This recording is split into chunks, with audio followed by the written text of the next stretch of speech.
Comex Tech Forum 2025, reunindo os principais nomes que atuam no comércio exterior e na inovação, aqui nesse evento em São Paulo, que está maravilhoso.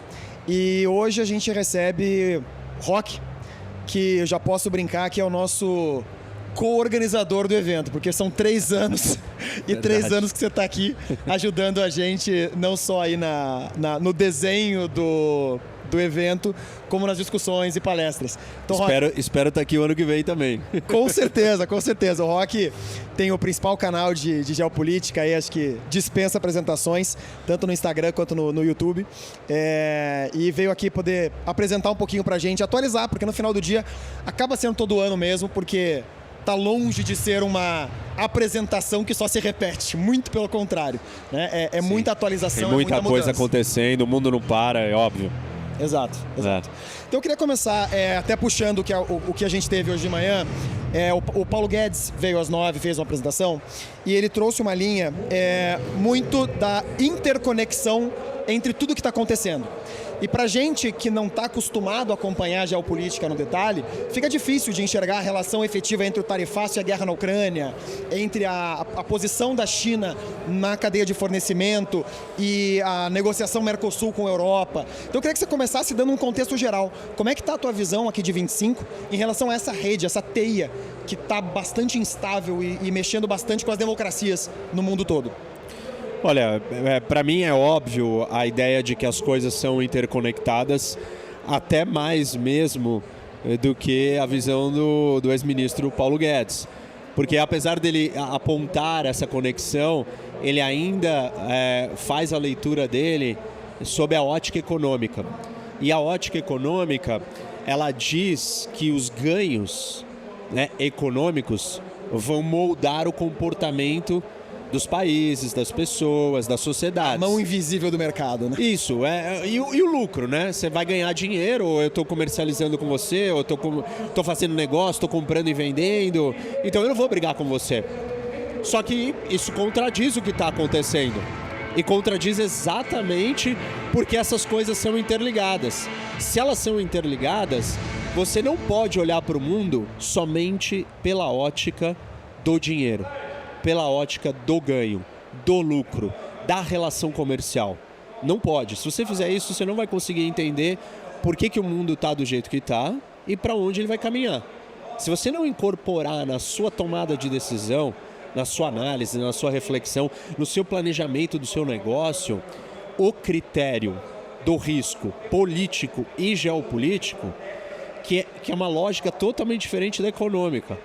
A lógica geopolítica, ela está preocupada com questões estratégicas, de poder, de supremacia, de independência, de não depender de ninguém. E a lógica econômica, não, a lógica econômica se fala assim, não, eu comercializo com você, eu sou, de uma certa maneira ou num certo nível, dependente de você. Existe uma relação de codependência, a palavra usada é interdependência. E eu vou falar disso hoje. E interdependência pressupõe equilíbrio, dependência mútua. E não é isso que acontece. A relação dos países, a relação comercial, as relações dos mercados, ela não é puramente econômica. Ela tem a política como filtro, a geopolítica como filtro maior ainda, que são filtros, prioridades, preferências, valores, crenças, gostos. E não ganhar dinheiro, porque pela lógica econômica não tem por que a gente brigar. Você está ganhando, eu estou ganhando, por que eu vou discutir com você? Por que nós vamos estressar a relação? Na ótica política, nós vamos brigar. Por quê? Você acredita no mundo de um jeito e eu acredito do outro. A economia, ela pressupõe que você deixa de lado as suas crenças pelo quê? Pelo lucro, pelo ganho, pelo benefício. E o mundo está deixando claro que não tem como você entender ele se você ficar fixo na lógica econômica. A gente passou por um momento de grande... e até o Brasil passou por isso, né? Um momento em que o crescimento econômico ele leva a ser mais fácil a discussão de algumas crenças e alguns desencontros, porque no final do dia tá todo mundo ganhando, tá todo mundo bem, tá todo mundo comendo, né? E você não tem uma visão muito clara de quem está perdendo na história. Hoje eu acredito que a visão dessa instabilidade nas democracias, até mesmo nas instituições, e esse crescimento da extrema-direita, ele mostra que as pessoas começaram a pensar, pera, eu tô perdendo nessa história. E aí acho que entra um pouco nessa sensação do não importa que eu esteja ganhando, o outro está ganhando um pouco mais, e eu estou descontente com o que eu estou ganhando. Ou, de fato, eu perdi alguma coisa nesse contexto, porque eu ganhava muito, né, e houve um desequilíbrio. E aí você começa a ter, de fato, uma balança de poder. Quais são esses nós nessa tensão, na tua visão, que hoje centralizam e acabam espalhando para esses outros efeitos secundários? Quais seriam os 2 ou 3 pontos nós principais que você enxerga hoje que vão direcionar os próximos caminhos aí, em olhar geopolítico? Olha, quando né, a gente traz a geopolítica e a política, a gente inclui na equação o elemento do poder. E você descreveu muito bem. Existe uma diferença entre ganhos absolutos. Eu e você temos relações comerciais. E aí, ganhos absolutos você ganha e eu ganho. Só que você já fez a distinção, que é o ganho relativo. O que é o ganho relativo? Eu não estou preocupado que eu estou ganhando dinheiro porque eu estou comercializando com você. Eu estou ficando mais rico. Você está ficando mais rico. Eu estou preocupado quanto mais rico você está ficando do que eu. Por quê? Não é porque eu tenho inveja. É porque eu estou dentro de um jogo de poder. E se você tem mais dinheiro e está ganhando mais do que eu, significa que você está ganhando mais ferramentas de poder do que eu. E eventualmente você vai ser maior do que eu e você vai poder você vai me dominar. Ou vai me subjugar. Então, a percepção do ganho relativo aqui, ela é fundamental na sua tomada de decisão. O mundo não vai funcionar assim, não, mas está todo mundo ganhando dinheiro, por que eu vou brigar? É uma questão de tempo, nada mudou.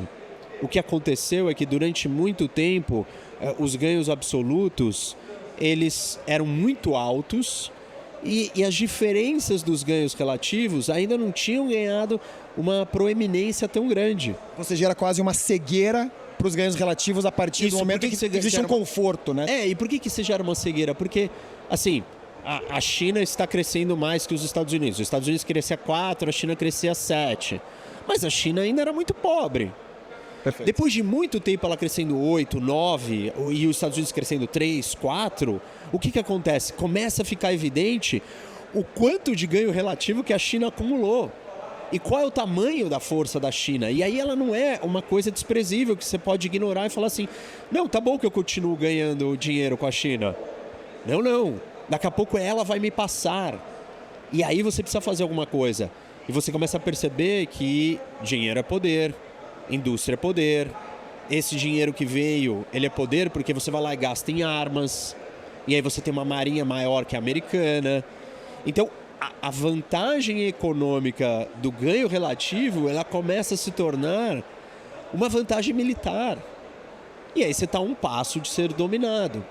Então, voltando para o seu ponto inicial, eu diria que, assim, se a gente não aprender a olhar para as relações econômicas com a visão do poder, relações econômicas são relações de poder. Sim. E a gente precisa entender e incorporar isso, porque aí sim nós vamos entender o jogo econômico também. Não é só um jogo de poder. Você também está preocupado com o seu lucro, claro. Mas uma parte é puro poder. Então você tem que pensar em ganhos relativos, você tem que pensar em poder, você tem que pensar em estratégia sobre o futuro. Porque é o próximo passo. Ser estratégico significa que você consegue olhar 2, 3, 4, 5, 20 jogadas à frente. E se a coisa está seguindo uma tendência onde o ganho relativo seu está cada vez maior, o seu acúmulo de poder está crescendo, qual que é a minha estratégia para evitar que lá na frente então você me ultrapasse? E é esse o ponto de embate que o mundo está vivendo. Eu diria, e vou mais longe, a conclusão disso é: as decisões econômicas não serão fundamentadas somente pelas questões racionais de custo e benefício, de ganho e custo. Eu não vou produzir na China só porque é mais barato. Isso é um olhar puramente econômico. A economia fala assim, onde que você vai comprar? Quero comprar do fornecedor mais barato, com melhor prazo e com a melhor qualidade. Quando você traz a geopolítica, você fala assim, não. Eu preciso me preocupar com o risco geopolítico. A China é um risco geopolítico. Entende? Que de certa forma, quando você volta para contexto histórico, é mais ou menos o movimento Bretton Woods, que você decide reconstruir a Alemanha em vez de extorquir a Alemanha pós-guerra, para você evitar um movimento novo de guerra que gerou esse movimento todo de 80 anos. Então, Isso. de certa forma, você aprender o que aconteceu com esse investimento pró-China, esse grande peso pró-China e pró-asiáticos em geral, né? Crescimento do Japão, crescimento da Coreia, crescimento da Índia. E agora, com os Estados Unidos e a União Europeia, inclusive em conflito entre si, de certa forma, a gente sempre esteve acostumado com um certo maniqueísmo, né? Um certo dois lados, um certo e errado, né? O bem e o mal. Hoje eu tenho uma possibilidade de voltar a ter dois polos, ou isso já não existe mais a possibilidade de você aglomerar? Realmente vai ser multi por muito tempo. Qual que é a tua visão nesse aspecto? Olha, eu acho que a gente estava caminhando para um lugar de criação de dois grandes grupos. E eu não diria que eles estão totalmente desfeitos. De um lado, nós temos o eixo das ditaduras, que eu chamo como China, Rússia, Irã e Coreia do Norte unidos, que não é só ser ditadura, e esse é um ponto importante que nem todo mundo entende. Ditaduras revisionistas. Ou seja, não é só se você está do lado certo ou errado. Existe o lado certo ou errado do ponto de vista moral, mas do ponto de vista do poder, o certo ou errado não leva em consideração somente o moral. Ele leva aquele que é perigoso, aquele que é revisionista. O revisionista, ele quer redesenhar a ordem internacional. A Arábia Saudita é uma ditadura. Do ponto de vista moral, a gente pode criticá-la ou dizer que ela está do lado errado. Agora, do ponto de vista revisionista, ela não quer redesenhar a ordem internacional, ela não quer derrubar aqueles que estão no poder. É diferente da posição da China e da Rússia, que moralmente a gente pode dizer que estão do lado errado, só que no campo do poder também estão do lado rival, do lado inimigo. Porque eles querem derrubar a ordem internacional. Do lado revolucionário, digamos. Isso, né? O que buscaria uma revolução. Alterar a ordem. E quem está na ordem hoje? É uma ordem construída pelo mundo ocidental, pelo mundo democrático, pelos Estados Unidos, que liderou Bretton Woods, instituições internacionais. Tem uma arquitetura internacional que foi desenhada e essa arquitetura está sendo desafiada. E então, do ponto de vista de poder, existe um inimigo. Existe o rival. Agora, claro, as ideologias internas dentro das democracias estão tão fragmentadas, as sociedades democráticas estão tão instáveis, que você não está sustentando essa aliança na esfera internacional democrática, que é uma aliança das democracias ou do mundo ocidental contra o eixo das ditaduras. E se você não sustentar isso, aí sim você tem um grupo unido e o outro lado desunido e fragmentado. Não dá para dizer que é totalmente um mundo multipolar solto, certo? Você tem o lado do bem, né? O lado democrático, o lado democrático. E eu não acho que a gente pode simplesmente só relativizar e dizer assim. E isso não significa dizer que as democracias não cometem erros, não tenham defeitos e problemas. Mas significa dizer que democracia é muito melhor para tudo do que ditadura. É muito melhor para fazer negócio, é muito melhor para você ter garantia que o seu negócio não será sacaneado em níveis extremos, é muito mais fácil para você abrir uma operação nesse outro país com menos corrupção, porque tem mais accountability, tem Estado de Direito, tem investigação, tem imprensa livre. Você vai pagar muito menos propina para fazer negócio nos Estados Unidos, na Suécia, do que na Rússia. Sim. Então faz diferença. Mas aí, né, para amarrar a história, então eu diria que de um lado você tem um mundo democrático fragmentado, talvez esse mundo está se tornando mais multipolar, com a chegada de ideologias mais extremas, que não querem manter essas alianças tradicionais. É o caso do que o Trump tem feito. Ele tem dito que ele não quer defender a Europa. Muita coisa retórica, outra não retórica. Precisa ver até que ponto ele vai esticar essa corda. E do outro lado, você tem um grupo bem unido. Bem unido. O eixo das ditaduras está agindo de forma coordenada e está avançando. Quanto mais esse grupo do lado de cá essa aliança estiver enfraquecida e dividida, mais esse grupo vai se fortalecer e mais ele vai avançar. E mais nós vamos ter instabilidade à ordem internacional. Porque mais seguros eles vão se sentir que chegou a vez deles de derrubar a ordem que está construída até então. E misturando um pouco as estações, geralmente a gente acaba tratando de global e avançando para o Brasil depois, mas misturando um pouco as estações, existe uma visão possível de mudança de eixo dentro desse modelo, desse bloco democrático, né? Que sempre teve os Estados Unidos muito claro como eixo, tanto econômico quanto até de estrutura intelectual, digamos. E hoje, até pelo movimento Trump e a perda da confiança de que o modelo americano é um modelo estável. Você tem um presidente e de uma hora para outra muita coisa muda, muita coisa se desconstrói pela vontade de uma pessoa, claro, que tem toda uma democracia, tem toda uma estrutura por trás. Mas fato é que o Trump e alguns modelos hoje têm demonstrado que o que se presumia, algumas instituições que se presumiam extremamente estáveis, são mais fáceis de ser revertidas do que se imaginava, né? Nesse contexto, pelo que eu entendo do teu comentário, a União Europeia não vai se unir com a China, perdendo essa confiança nos Estados Unidos. Mas, naturalmente, haveria um deslocamento desse eixo de alianças, por exemplo, pelo nearshoring, de um Brasil com a União Europeia, nessa lógica do Mercosul que acabou de ser assinado, de ter de fato uma mudança e ter um poder maior nessa relação do que com os Estados Unidos, ou isso acaba sendo secundário, tudo vai continuar dentro da mesma linha, ainda que dentro de outros moldes, por assim dizer? Olha, eu diria que nós temos uma janela de oportunidade única, porque nós temos um redesenho da cadeia global de valor. Isso acontece pouquíssimas vezes na história do comércio internacional. Está acontecendo agora. E esse redesenho abre uma oportunidade para potências emergentes ocuparem novos espaços, que é o caso do Brasil. O ponto é, para essas alianças se redirecionarem, e o Brasil está incluído nelas, o Brasil precisa ter muita visão. Ele precisa ter muita estratégia e tem que ser muito proativo. A Europa precisa de novos aliados democráticos do Ocidente. O Brasil é um candidato excelente, ainda mais se ela se afasta dos Estados Unidos. Mas aí o Brasil precisa ter clareza onde ele quer estar, de qual lado ele quer estar. Ele precisa ser muito proativo, ele precisa entender que oportunidades como essa não acontecem a cada 5 anos, ou a cada 10, ou a cada 20. Acontecem a cada 50 anos. E se a gente perder essa oportunidade, a gente não consegue. Isso é o caso do Brasil.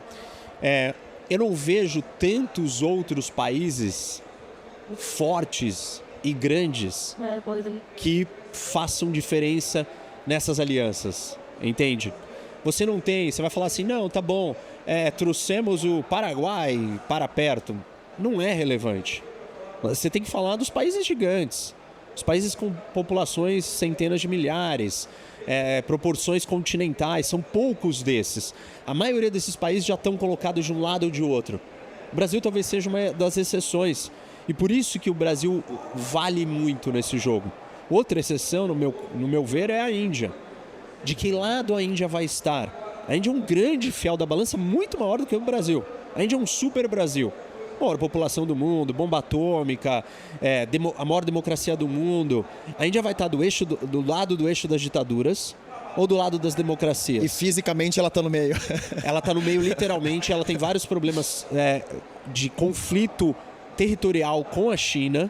Sim. Ela é uma democracia, então ela tem coisas apontadas para estar com o Ocidente. Porém, a postura do Trump, né, e as brigas recentes que nós estamos assistindo com a Índia mostram que a Índia está disposta a dar uma guinada. E ela foi lá na reunião e encontrou com Xi Jinping e Putin e abraçou eles e falou, tudo bem, vou ficar por aqui então. Então, assim, são poucos os países que fariam a diferença. A Turquia, eu diria que é um outro desses, mas não tem muita alternativa para a Europa construir essa outra realidade com outros. Porque alguns já estão de um lado. Só se a Europa conseguir trazer a Índia para o lado dela. Mas a Índia prefere, né, ela vai se movimentar uma força dos Estados Unidos. Só a Europa não é suficiente para talvez puxar a Índia para o seu lado. E a própria União Europeia já é uma união que, assim, obviamente não vai se desmanchar, mas ela vai ter bastante instabilidade, bastante conflito, né? Não vai se desmanchar dependendo do nível da tensão política interna. Não dá para descartar, entendeu? Eu diria que a Europa está um ciclo eleitoral atrás dos Estados Unidos. Okay. A gente não viu a eleição ainda dos caras na Europa bem mais à direita. A gente viu primeiros ministros sendo trocados, mas a gente não viu eleição. Mas as grandes ainda não vieram. Vai vir eleição na Alemanha, vai vir eleição na França. Vai mudar. Vão vir muitas outras eleições que a gente não sabe como a Europa, para que lugar que ela vai. Não é impossível dizer, né? Ou não, assim, é improvável, mas não dá para falar, não vai acontecer de jeito nenhum a Europa se fragmentar ainda mais. E óbvio que isso é uma vitória do eixo das ditaduras. Porque mais um polo de ordem, de democracia, seria abalado. E aí você abre ainda mais o espaço para as ditaduras avançarem. E aí, naturalmente, você trazendo Índia e a proximidade da Índia com Rússia e China, não tem como não pensar no BRICS. O fortalecimento do BRICS entraria também nesse contexto, que numa leitura mais objetiva, Brasil e Índia se aproximando desse eixo de China e Rússia, que não contém Estados Unidos e Europa, naturalmente viria um fortalecimento de lá. Ou o BRICS acaba sendo mais quase um laboratório em que a gente pode testar algumas coisas, fazer essas aproximações, ver como existe reação do outro lado, ou a gente pode esperar um papel relevante dos BRICS? Qual que é a tua visão em relação a próximos passos do BRICS nesse aspecto?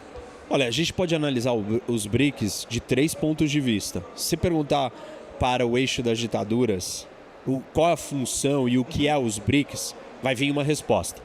Se você perguntar para os Estados Unidos e a Europa o que são os BRICS, virá outra resposta. Se você olhar para o fato puro, o que eles servem e como eles funcionam, vai vir uma resposta diferente. Então, eu diria assim, os BRICS na prática, eles têm pouca funcionalidade prática. Mas a política não é feita só de prática. Você acaba tendo quase um diagrama de Venn, né? Porque você tem 3 cenários diferentes, no meio tem alguma intersecção, é aquela intersecção que vai gerar algum tipo de resultado. E os BRICS, assim, e a política, como ela não é feita só de coisas práticas, ela é feita de coisas simbólicas e de percepção, então não importa só que ele não funciona tão efetivamente na prática. Importa o que ele simboliza, o que ele significa. E aí ele significa que sim, existe um outro grupo sendo formado de uma outra aliança, onde Brasil e Índia estão tomando o lado de lá. A resposta que tem que vir dos Estados Unidos e da Europa esse grupo é um problema. E essa resposta está vindo em algum grau já dos Estados Unidos.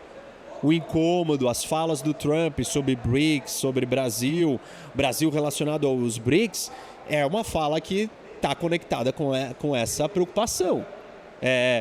Esse grupo não pode continuar se fortalecendo. E é uma escolha de política externa brasileira. Então, o Brasil tem que pensar bem, né? Qual é a aposta que ele está fazendo e quais são as consequências dessas escolhas. E a Índia também. Claro que a Índia tinha uma posição ali nos BRICS diferenciada. A Índia, ela sancionou, né, ou bloqueou o TikTok muito antes dos Estados Unidos fazer isso. Então, por mais que a Índia fosse parte daquilo ali, ela tinha uma postura mais autônoma, mais confrontacional. O Brasil não, além de ser parte, ele tem mostrado uma postura de abraçar, de querer estar junto, de ser porta-voz, de falar coisas que nem China e nem Rússia ficam falando o tempo inteiro, o governo brasileiro fica falando, como, por exemplo, a questão de não usar o dólar. Talvez o Lula seja o porta-voz dessa história de criar uma moeda dos BRICS, mais do que o próprio Xi Jinping e o Putin. Então, isso somado com a ideia do Brasil estar ali faz diferença. Mas eu diria que, no geral, os Estados Unidos está sim preocupado com os BRICS. Eu não acho que na prática os BRICS simbolizam muita coisa. O eixo das ditaduras, para mim, é muito mais sólido e consistente do que os BRICS. Mas o Brasil se aproximar do eixo das ditaduras via BRICS, ou via várias outras coisas, no final dá na mesma. O que conta é que o Brasil está tomando lado. E a Índia também. Não é por estar nos BRICS somente, mas porque foi lá na reunião, visitou a China, está tendo uma postura diferente. símbolos, né? Os símbolos acabam sendo mais importantes às vezes do que o efeito prático em si. Ou as outras ações que elas correm em paralelo à própria existência dos BRICS, né? Qual a funcionalidade dos BRICS? Ok, mas isso não é tão... Não dá pra gente olhar para os BRICS só desse jeito. A gente tem que levar em consideração qual que é a relação de política externa da Índia com os países dos BRICS. Sim. E nesse contexto é até interessante o teu ponto do Brasil, porque de certa forma o Brasil da marolinha, ele acaba acontecendo exatamente porque o Brasil não escolhe um lado. Então o Brasil tende a não crescer muito, porque ele não aposta 100% para um lado, mas também quando vai para o outro lado a gente não cresce tanto, a gente consegue manter, o famoso Brasil nota 7, né? A gente sempre engasga, mas no final passa de ano. Existe alguma perspectiva na tua visão do Brasil, especialmente considerando esse novo contexto político, efetivamente, tanto de Brasil quanto de mundo, de extrema-direita, conservadores? O Brasil certamente, provavelmente vai ser um governo de direita na próxima eleição, o que tudo indica, pelo menos. Extrema-direita ou centro?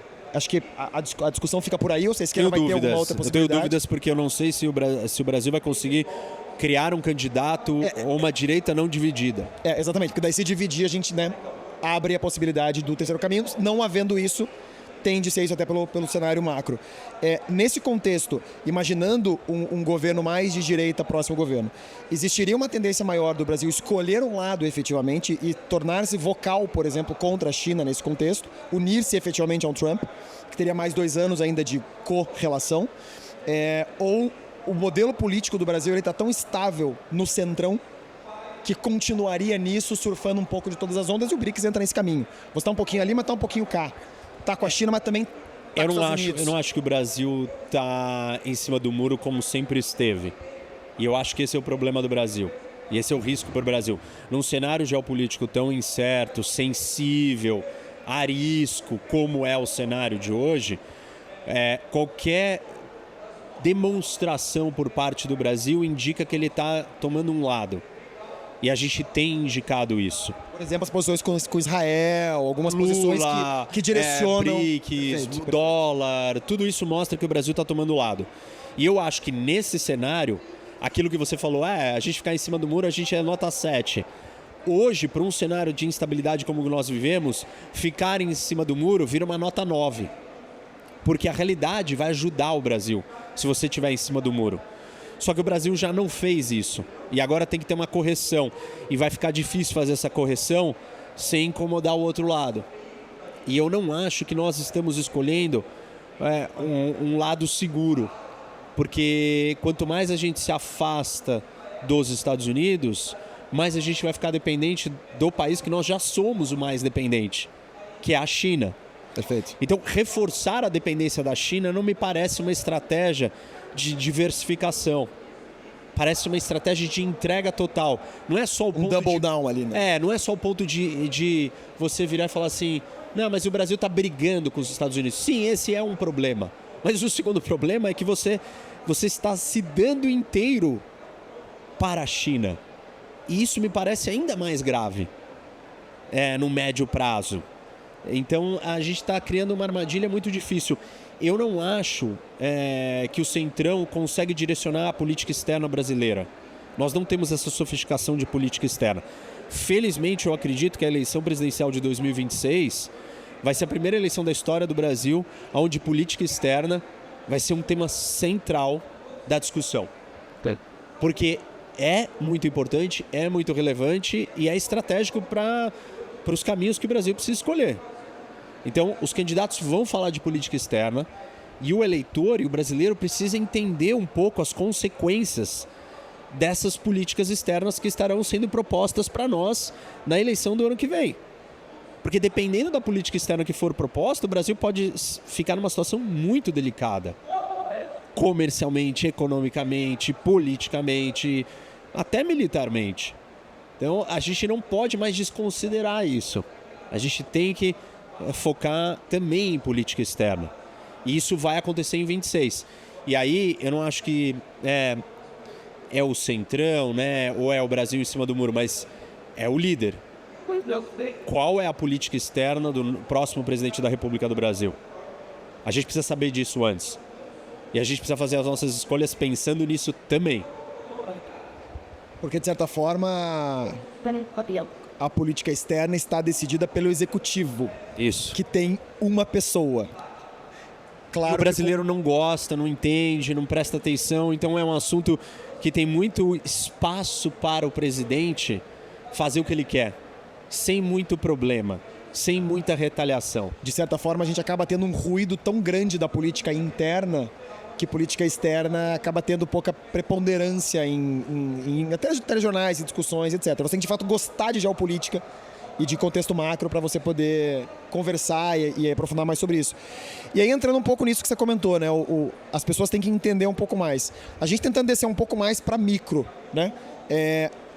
Quais, na tua visão, são as fortalezas do Brasil, que até, se você for pensar o Brasil nesse contexto de celeiro mundial de energias renováveis, que de uma forma ou de outra tem um movimento contrário, mas vai continuar em algum grau.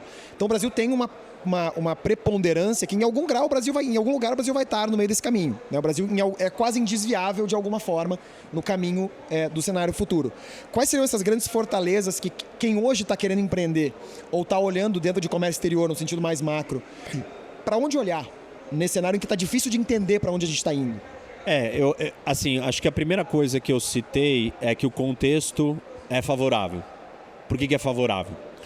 Porque tem um redesenho da cadeia global de valor. Ou seja, tem o espaço e oportunidade para a chegada de novos players. O Brasil pode preencher muitos desses espaços. Muitos. Nearshore, friendshoring, uma série de coisas. Aí, a segunda ideia é que o Brasil é um país continental. Gigantesco, com um mercado muito grande, tem muita terra, tem muito espaço, tem muito lugar físico para ser desenvolvido, tem muita gente, existem poucos países desse tamanho, poucos, e a América do Sul ela está muito isolada, é o continente mais isolado do mundo. Inaugurar um voo de Buenos Aires para China direto, o voo mais longo do mundo, 26 horas. Não tem nenhum lugar do mundo que você leva 26 horas para voar, a não ser para a América do Sul. A América do Sul é o lugar mais isolado do mundo. Isso significa que num cenário de guerra, o Brasil está muito bem. Porque ele está isolado fisicamente do problema, do confronto. Não importa onde ele estiver acontecendo esse confronto. O que mais? Aí nós temos os nossos ativos. E até mesmo pensando em catástrofe natural. O Brasil não tem catástrofe natural, não tem guerra. E aí o que nós temos? Nós somos o grande celeiro do mundo. Nós temos muita energia, que no contexto de inteligência artificial tem um valor estratégico fenomenal. Renovável, né? Isso, limpa. E nós temos o maior ativo ambiental do mundo. Quando você soma todos esses itens que eu citei, não existe outra nação com essas características.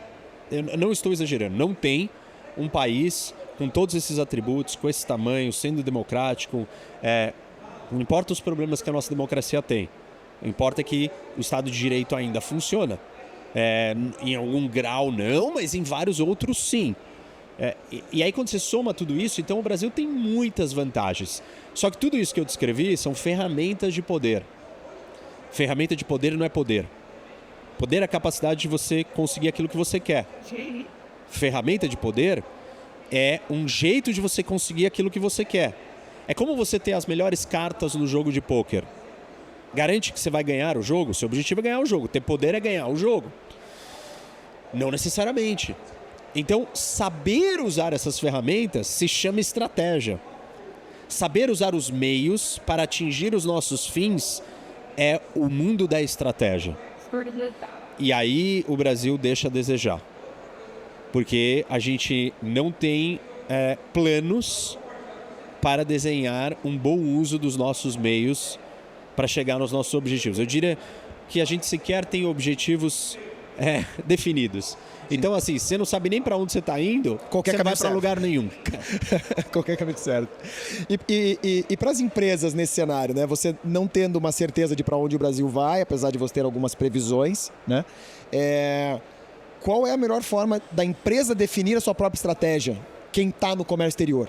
Que vai continuar existindo, inevitavelmente. As coisas vão mudar, mas vai continuar existindo.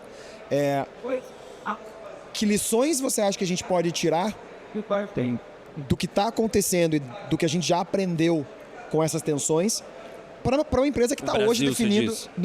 empresa brasileira, né? Que a empresa está agora definindo o planejamento estratégico de 2026. Para onde olhar, especialmente, que seriam, sabe, áreas que inevitavelmente são boas ou não são áreas que claramente não são boas? Tem alguma... Eu não acho que você tem... Eu não acho que o olhar ou o insight para as empresas seja... qual é o lugar? O insight é qual é o fator que eu tenho que incorporar no meu planejamento? Qual é o critério? Qual é o elemento que eu não coloco na minha tomada de decisão? Qual é o tópico que na hora que eu vou escolher ou desenhar o meu planejamento, eu não olhei? E o tópico é o risco político e o risco geopolítico. Os tomadores de decisão das empresas brasileiras precisam olhar e falar assim: nossa, ali tem um grande mercado, olha que demografia, olha que espaço está crescendo aquele setor, fazer negócio ali eu já tenho uma filial, eu tenho um fornecedor. Tudo isso são parte de estratégia administrativa, comercial, mercadológica, demográfica. Não tem o risco político, nem o geopolítico. Olhou para todas essas coisas? Olha também, e a questão política desse lugar? E a posição geopolítica desse lugar? Para onde vai? Geopolítica e a política são muito dinâmicas, muito rápidas. São fenômenos humanos, né? Depende, o ser humano ele é muito volátil, ele muda muito rápido. Então não adianta eu virar para você e falar assim: não, olha para lá que ali está seguro. Está seguro hoje, amanhã a gente acorda já não está mais seguro. Então a ideia não é onde você tem que olhar, a ideia é incorpore no seu planejamento, no seu plano anual, na sua estratégia, no seu negócio, os fatores políticos e geopolíticos. Chama consultoria, chama assessoria, põe gente no conselho, esteja sintonizado, consumindo esses assuntos, não só para você estar informado, mas para ser parte da sua tomada de decisão. Senão você vai continuar olhando para o mundo sob a ótica econômica. E a ótica econômica não é capaz de explicar o que está acontecendo. Ela por muito tempo possibilitou um crescimento que suportava a negligência de você ver a instabilidade política. Hoje esse preço é alto demais para você pagar. Isso, porque está chegando muito perto um do outro e o que está em jogo são coisas muito estratégicas, são vantagens que pode colocar o outro com mais poder que você. E no momento que a gente estava antes do mundo, isso não estava acontecendo. China era muito pobre. Não existia a perspectiva do surgimento de uma inteligência artificial, que é uma tecnologia que vai transformar completamente as relações de poder. Então, se você obter a inteligência artificial geral antes do que eu, acabou para mim. Percebe? Então, tem novos elementos no tabuleiro que eles alteram essa visão puramente econômica. Esse aspecto da inteligência artificial é um ponto interessante, né? O Brasil hoje ele não está inserido nesse jogo, né? O Brasil pode se inserir nesse jogo pensando no contexto de data centers. A gente tem um potencial muito grande de data center, até pela energia, por água, por tudo isso. Mas o Brasil não está inserido nisso hoje. E é um jogo que está se direcionando muito para os Estados Unidos no contexto de conseguir segurar a tecnologia de chips, especialmente, né? Mas você tem aí a possível invasão de Hong Kong, Taiwan. De Taiwan, não é por causa dos chips, desculpa.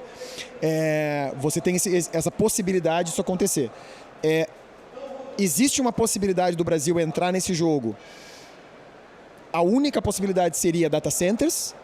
Ou existe alguma outra visão do Brasil conseguir entrar e de fato virar um player relevante nesse mercado de IA, pensando para frente, considerando as dificuldades Brasil de, né, como você mesmo falou, definir uma estratégia e atacar aquela estratégia efetiva? Consegue enxergar alguma possibilidade? Olha, assim, existem, né, a cadeia complexa, existem a parte da cadeia mais simples, talvez um data center, e as partes mais sofisticadas, que é a construção do microprocessador. Não dá para dizer, o Brasil só tem essa oportunidade.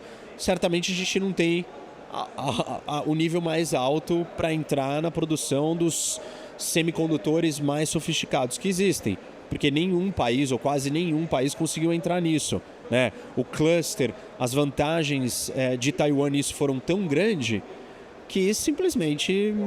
absurdo. Então não acho que o Brasil vai competir nessa, mas eu acho que a gente tem que olhar com atenção ver as nossas excelências. Existem coisas, ilhas de excelência no Brasil jogadas. Existe uma Embraer no Brasil, a gente produz avião.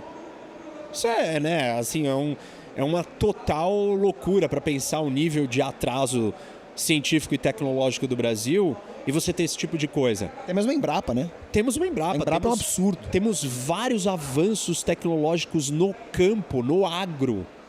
Então, o Brasil tem excelências. Onde que essas excelências entram dentro do mundo da inteligência artificial? A gente precisa olhar com muita atenção e correr atrás disso. Porque esse é o futuro. E esse não é um futuro qualquer. A inteligência artificial não é o advento da energia elétrica, da lâmpada, nem da bomba atômica. É algo infinitamente superior a todas essas coisas juntas. Ela é uma transformação completa em tudo que a gente já imaginou. Se o Brasil estiver fora disso, ele está totalmente fora desse jogo. E realmente nós estamos muito atrás. E vai ser muito difícil da gente... De algum jeito a gente tem que se conectar, mesmo que num subnível, num nível secundário, algum desses outros países que serão os líderes, apoiando eles, sendo parte da cadeia deles. E aí sim, o lado que escolher faz toda a diferença. Tipo, vamos estar do lado da China ou dos Estados Unidos nessa corrida? E nesse aspecto as empresas podem, aí olhando no contexto micro, as empresas podem de fato ter um papel muito relevante. Porque a inteligência artificial propicia isso. De você não tem que ter um governo ou toda uma estrutura muito pesada para você conseguir uma preponderância e uma relevância nisso. Você vai acabar virando parte do jogo. Que você não tem educação, não tem o capital humano, não tem uma série de incentivos talvez que levaram esses lugares a chegar onde eles chegaram, entendeu? Mas... Rock, acho que sensacional a conversa. Você vai poder abrir um pouco mais para o público agora. Sim. Queria dar a oportunidade para você dar as últimas palavras aí para nossa conversa. De novo, agradeço muito tua terceira presença aqui. Estou ansioso para bater um papo contigo legal. No ano que vem. Vai ser um prazer, estou esperando. Vamos puxar os pontos que a gente discutiu hoje e fazer certamente não vai dar trégua. Então, por falta de assunto, não vai ser que eu não vou vir. A gente faz um check do que a gente bateu o papo hoje no ano que vem. Bom, eu acho que o ponto mais importante aqui é deixar a importância de falar disso. Isso daqui não é informação, isso daqui não é notícia do que está acontecendo no mundo. É isso, mas é muito mais do que isso. Quem conseguir perceber o valor desse tipo de informação, desse tipo de conhecimento, eu garanto, você está 10 passos à frente do resto. Esse tipo de informação geopolítica e política vai te ajudar a navegar, te proteger contra riscos, encontrar oportunidades e entender o que está acontecendo. E isso vale muito num mundo tão complexo. Então, acho que o desfecho aqui, ou a ideia é dizer, né, simplesmente que levem a geopolítica com vocês como algo estratégico. Não é um assunto só, pô, que legal, que interessante entender do mundo. É muito mais do que isso. Eu ia falar isso agora. Se era uma curiosidade, agora virou uma necessidade. Não tem jeito. Isso aí. Rock, muito obrigado. Boa palestra. Obrigado, prazer.